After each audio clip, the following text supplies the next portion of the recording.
They RTV app వార్తల్ని క్షణాల్లో చదివే అవకాశం ఉంటుంది. ఒక న్యూస్ పేపర్, ఒక టెలివిజన్ ఛానల్ మీ చేతుల్లో ఎప్పుడూ ఉంటాయి. నిన్న సాయంత్రం మా బాబాయ్ని ఇక్కడ హాస్పిటల్కి తీసుకురావడం జరిగింది.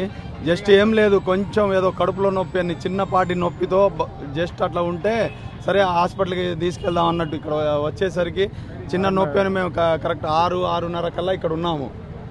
6:30 కల్లా వచ్చేసి జస్ట్ ఇక్కడ కూర్చున్నాం. అప్పటికి డాక్టర్ వచ్చి మా చెల్లి వచ్చి జాయిన్ చేయించారు. ఇట్లా జాయిన్ ఏం లేదు, వచ్చి రాగానే ఎమర్జెన్సీలో తీసుకెళ్ళి ఏదో మెడిసిన్ రాసి మమ్మల్ని బయటికి పంపించేశారు.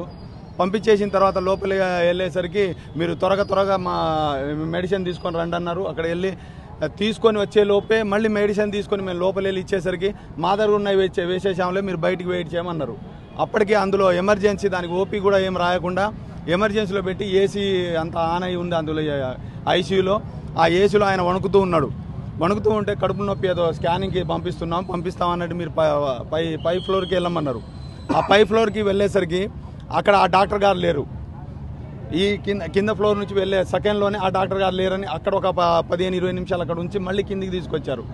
తీసుకొచ్చారు అది ఆయన కొంచెం వ్యవసాయం పని చేస్తారు, ఏసీ పడదు, ఒక నార్మల్ బెడ్ ఇచ్చి బయట ఉంచండి, బాగానే మాట్లాడుతున్నారు, ఆయనకి అసలు ఏ ఇష్యూ లేదంటాడు, ప్రాబ్లం ఏం లేదంటే లేదు ఎమర్జెన్సీ ఉంది, ఇది మీరంతా బయటికి వెళ్ళమని చెప్పి లోపల అదే ఏసీలో ఉంచారు చాలాసేపటికి. మళ్ళీ ఆ స్కానింగ్ అని అటు ఇటు తిప్పుతున్నారు తప్ప సరైన ట్రీట్మెంట్ ఏమి ఇవ్వలేదు. ఆ ట్రీట్మెంట్ ఇవ్వకపోవడమే కాకుండా జస్ట్ అప్పటికే టైం పాస్ చేసుకుంటా మాకు స్టమక్కి ఆ స్కానింగ్ అనేది ఒకటి ఇచ్చారు. ఆ స్కానింగ్ కోసం తీసుకెళ్తే ఆ రిపోర్ట్ ఇవ్వమంటే ఆ రిపోర్ట్ కూడా మాకేమి ఇవ్వలేదు. ఆ రిపోర్ట్ ఇవ్వకుండా అటు ఇటు తిప్పుతూ డైరెక్ట్ మళ్ళీ ఆ ఏసీ పడట్లేదు, వణుకుతున్నాడు, తీసుకెళ్ళి పైకి తీసుకెళ్లారు. అది ఐసీయూ జనరల్ వార్డుకి తీసుకెళ్తామన్నారు మాతో. జనరల్ వార్డు పై మళ్ళీ తీసుకెళ్ళి ఆ ఏసీలో ఉంచి ఆ ఏసీలో సేమ్ ప్లేస్లో ఉంచారు. ఆ ప్లేస్లో ఉంచేంత వరకు ఆ లోపల కూర్చున్న సిస్టర్స్ వాళ్ళని అడిగాను, ఏ రిపోర్ట్లు ఏమైనా వచ్చినామంటే ఏమి రాలేదు. మరి కింద చేసిన స్టమక్ పెయిన్ అంటున్నారు, ఆ పెయిన్ రిపోర్ట్ అంటే ఆ రిపోర్ట్ కూడా ఏం రాలేదన్నారు. ఆ రిపోర్ట్ రాలేదు. అప్పటికే ఆ సెలూన్ లెక్కన మన క్యాండిల్ వేసింది. ఆ పెయిన్ వస్తుందని నాకు బలవంతంగా నేను లోపలికి వెళ్ళినా. ఏమైంది బాబాయ్ అంటే నాకు బాగానే ఉందిరా, ఇది ఒక పెయిన్ వస్తుంది, ఇది తీసేమను, గాలి కూడా రావట్లేదు, వాళ్ళు ఏదో ఇటు మూలకు పెట్టారంటే సరే బాయ్ నువ్వు లేవగలుగుతాయి, నాకేం పర్లేదని ఆయనే లేచిండు. ఆయన లేచి ఇంకో బెడ్లో వెళ్ళిండు.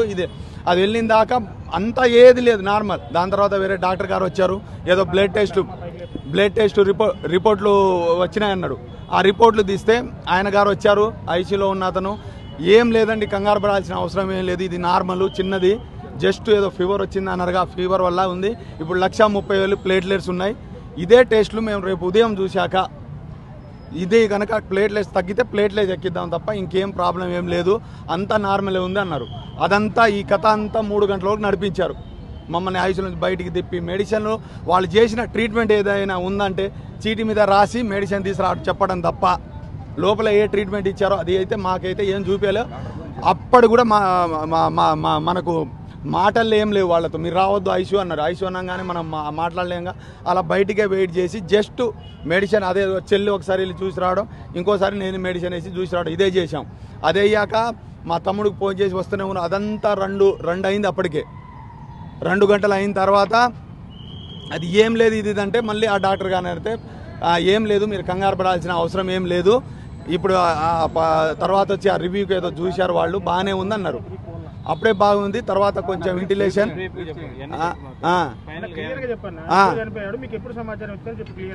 మాకు చనిపోయింది అసలు చెప్పలేదండి, బాగానే ఉందన్నారు, ఏమీ చెప్పలేదు. 3 గంటలు ఏ ట్రీట్మెంట్ కాదు. మేము వచ్చింది పొట్ట నొప్పి కోసం వచ్చాం. పొట్ట నొప్పి కోసం వస్తే వాళ్ళు చేసింది ఆ పొట్ట ఏం చేయకుండా ఏదో డైరెక్ట్ ఇంటెలిజెన్స్ మీద తీసుకెళ్ళిపోయారు డైరెక్ట్, మాకేం చెప్పలేదు. మీకు ఏమైనా ఉంటే ఎమర్జెన్సీ ఉంది హడావుడి చేశారు తప్ప వాళ్ళు ట్రీట్మెంట్ చేయలేదు. మేము వచ్చిన దాన్ని పొట్టకు సంబంధించిన పేషెంట్ ఎప్పుడు చనిపోయారంటే వాళ్ళు ఏం చెప్పలేరు, ఏదో వాళ్ళకి ఏమంటారు ఆక్సిజన్ మీద ఉంది, బాగా వెంటిలేటర్ మీద ఉన్నారన్నారు. మా తమ్ముడికి నేను 7 గంటలకు ఫోన్ చేస్తే సీరియస్ ఉందన్నారా, ఏం లేదు కొంతమంది రమ్మంటే వచ్చాము. ఇక్కడ రాగానే మాకు న్యాయం ఇలా ఏం లేని పేషెంట్ నడుచుకుంటూ వచ్చిన పేషెంట్ని ఆ డాక్టర్ని ఏమైంది ఉంటే మనోడు ఇంకో మావాడు ఉన్నాడు మామ కొడుకు వాడిని కూడా నెట్టేసిన డాక్టరు ఇష్టం వచ్చినట్టు మాట్లాడుతాడు. మనకు ఏం లేకుండా బయటికి నెట్టేసి కాలర్ పట్టుకొని మీరు బయటికి వెళ్ళండి, ఏం చేస్తారో మీరు చేసుకోండి అన్నట్టు అంటారు. అంటే అప్పటి వరకు ఏం లేదన్న పేషెంట్ని సడన్గా మీకు హార్ట్ ఆగిపోయింది ఇది ఆగిపోయింది అన్నట్టు వాళ్ళు ఇష్టం వచ్చినట్టు మరి చేసి వాళ్ళంతటా వాళ్ళు పోలీస్ స్టేషన్ మాకు న్యాయం, మాతో పాటు వేరే వాళ్ళు కూడా అన్యాయం అవ్వకుండా ఆ న్యాయం మాకు అనేది జరిగించాలని రౌడీ మెయిన్గా ఐసీయూలో మమ్మల్ని రానికుండా చేసి గుట్కాలు మందు దాగిన వాసన వస్తుంది అలాంటి వాళ్ళు ఐసీయూల నుంచి బయటకు వచ్చి మేము పేషెంట్ తాలూకా మీరు కిందికి వెళ్ళని మమ్మల్ని నెడుతున్నారు. ఇట్లాంటి దౌర్జన్యం చేస్తున్న హాస్పిటల్లో మా పరిస్థితి ఏంది? నార్మల్గా వచ్చిన వాళ్ళని అది నువ్వు ఇప్పుడు ప్రాణం లేని పరిస్థితిలో బయటికి ఇచ్చి మమ్మల్ని రౌడీలతో కొట్టి అది డాక్టర్లు ప్రాణాలు కాపిస్తారు, రౌడీలతో మెయింటైన్ చేస్తున్నారు అనేది మాకు ఇది అదేగా మేము దీన్ని ఇదంతా వదిలిపెట్టాం. మాకు లంబాడి అనే పదం కూడా ఉపయోగించారు ఒక హాస్పిటల్లో. మరి లంబాడి వాళ్ళు ఏం చేసుకుంటారో చేసుకోండి మీరు. మరిన్ని వీడియోస్ కోసం ఛానల్ ని సబ్స్క్రైబ్ చేయండి, లేటెస్ట్ అప్డేట్స్ కోసం వాట్సాప్ ఛానల్ ని ఫాలో చేయండి అండ్ లింక్ డిస్క్రిప్షన్ లో ఉంది.